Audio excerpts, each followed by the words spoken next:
नमस्कार मित्रों, जय श्री राम, प्रणाम। सार्थक चर्चा में आपका पुनः स्वागत है।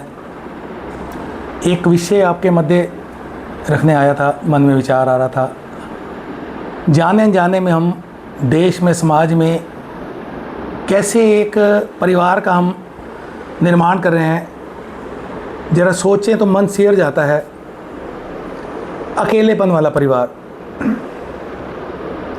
एकाकी परिवार, मियाँ बीवी अकेले हैं, घर में रह रहे हैं, बच्चे बाहर हैं और बड़े खुश होकर हम बताते हैं मेरा बेटा कनाडा है, मेरा बेटा ऑस्ट्रेलिया है, मेरा बेटा फ्रांस में है।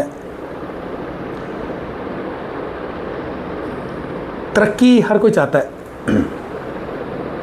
माँ बाप बच्चे पैदा करते हैं, बड़ी आशा के साथ बच्चे को बड़ा करते हैं। बच्चा बड़ा होकर ये बनेगा, वो बनेगा, और खुशी भी होती है। बच्चे पहुँचते भी हैं। आजकल की पीढ़ी वो चीज़ को पहुँच रही है, जो सोचते हैं उसको करती है। होता क्या है, +2 के बाद बच्चे पढ़ने के लिए बाहर, अच्छी पढ़ाई आ गई, उसके बाद और अच्छी पढ़ाई के लिए विदेशों में या मेट्रो सिटीज़ में, फिर जॉब के लिए वहीं।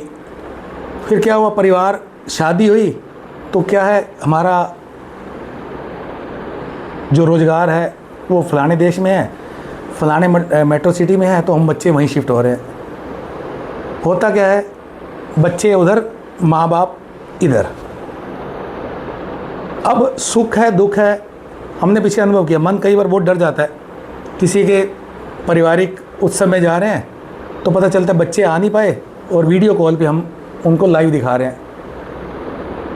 किसी की मिसहैपनिंग हो गई, डेथ हो गई, तो शिवपुरी में बच्चे आ नहीं पाए और वीडियो पे उनको लाइव दिखा रहे हैं, बेटे अंतिम दर्शन कर लो। क्या सोचकर हम बच्चों को बड़ा करते हैं, बड़े खुश होते हैं। या तो माँ बाप अपना तय करें ना, हम बच्चों के साथ जाएंगे, या बच्चे सोचे हमने 2 साल 3 साल हमने कमाने के लिए गए, तो हमने कमाया और उसके बाद हम वापस माँ बाप के पास आ गए। क्या फ़र्ज है? परिवार का मतलब क्या हुआ? क्या सिर्फ फाइनेंशियली मैटर ही हमारा परिवार है? आर्थिक तरक्की हमारे परिवार की तरक्की है।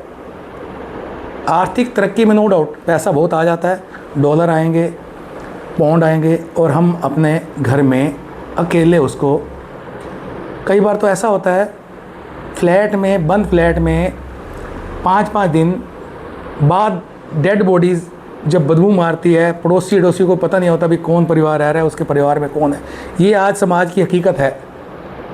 बड़े शहरों में, छोटे शहरों में फिर कहीं ना कहीं है, पर आने वाला टाइम ऐसा नहीं है। हर कोई अपने मस्त है। मस्त होने जब बच्चे ही अपने मस्त हैं, हम माँ बाप ही अपने में मस्त हैं, दोनों बुजुर्ग बैठे हुए घर में अपने हिसाब से बना रहे हैं, अपने हिसाब से खा रहे हैं, आया है पैसे उसको दिए और खाना बनवा लिया। बच्चे वहाँ कैसे जी रहे हैं कुछ नहीं पता, जी रहे हैं, अच्छी ज़िंदगी जी रहे हैं। तो क्या हमने यही भविष्य से सोच के चले थे? चिंता मत करिए, आने वाली पीढ़ी, अगर हम इससे सेटिस्फाइड हैं, भाई हमने बच्चे पैदा किए, परिवार बढ़ाया, सारी उम्र कमाया, गधों की तरह कमाया, बच्चों को बाहर भेजा, और उसके बाद अपने अंतिम टाइम पे हम हर चीज़ के लिए अपने मन को मार कर बैठे हुए हैं। बच्चे, कोई घर नहीं आ रहा, कोई माँ बाप की गोद में सर रख कर बैठा, या आकर गले लगा, शाम को आया, मम्मी की तबीयत ठीक नहीं है, भाई की तबीयत ठीक नहीं है, पापा की तबीयत ठीक नहीं है, बच्चों की तबीयत ठीक नहीं है, तो कोई बच्चों के सर पे हाथ फेरने वाला भी नहीं है बाहर बैठे हुए। वो भी परेशान, इधर माँ बाप परेशान। हाँ, पैसा खूब आ रहा है, पैसा खूब आ रहा है, मेरा बच्चा फलानी जगह है, तो हम बनाए ना जी, हम बच्चों के साथ ही जाए ना, कोई बात नहीं, कुर्बानी देनी चाहिए, फिर बच्चों के साथ रहना चाहिए। परिवार किसके लिए, हम सारी उम्र किसके लिए कमा रहे हैं, और बच्चे आगे किसके लिए कमा रहे हैं? अगर हम इसमें सेटिस्फाइड है तो आने वाली पीढ़ी ने देख लिया, आगे DINK, double income, no kid, दोनों मियाँ बीवी कमाओ, बच्चा नहीं करना। बच्चे करेंगे किसके लिए? हम किसके लिए काम आ रहे हैं? माँ बाप अपने मस्त हैं, तो हमने बच्चा पैदा नहीं करना। ये आज की नई पीढ़ी में ये शब्द चल रहा है, डिंक। आप कभी उसको स्टडी करना, आगे ये बहुत ज़्यादा प्रचलित भी होने वाला है। तो मैं आज के माध्यम से आज ये प्रश्न छोड़ के जा रहा हूँ। हाँ, एक प्रश्न माँ बाप के लिए भी है, बच्चों के लिए भी है, साथ में ये हमारी सरकारों के लिए भी है। भाई हम इस विषय में क्या करें? हमारी सारी युवा पीढ़ी बाहर जा रही है। क्रीम जो है, जो पढ़ लिख के अच्छी चीज़ है, वो बाहर जा रहे हैं। और बुरा ना माना जी, एक बात हूँ, हम यहाँ पे कहते हैं प्रवासी, अप्रवासी, परिवार बिहारी यूपी से, वो एक कमरे में 4-4, 5-5, 6-6 लोग रह रहे होते हैं, 3-3, 4-4 साल मेहनत करते हैं, एक चूल्हे पे खाना बनाते हैं, खर्चा बचाते हैं, बिजली का खर्चा, सब खर्चे बचाते हैं। ऐसे ही हमारे बच्चे विदेशों में जाकर पढ़ाई के साथ साथ ऐसे ही पैसे बचा रहे होते हैं। जिस समय हमने कमाना होता है और कमा कर भोगना होता है, हाँ शनिवार, इतवार, रविवार और सैटरडे, संडे वो अपना एंजॉय करते हैं, पर 5 दिन वो अपने ज़िंदगी को अभावों में जी रहे होते हैं।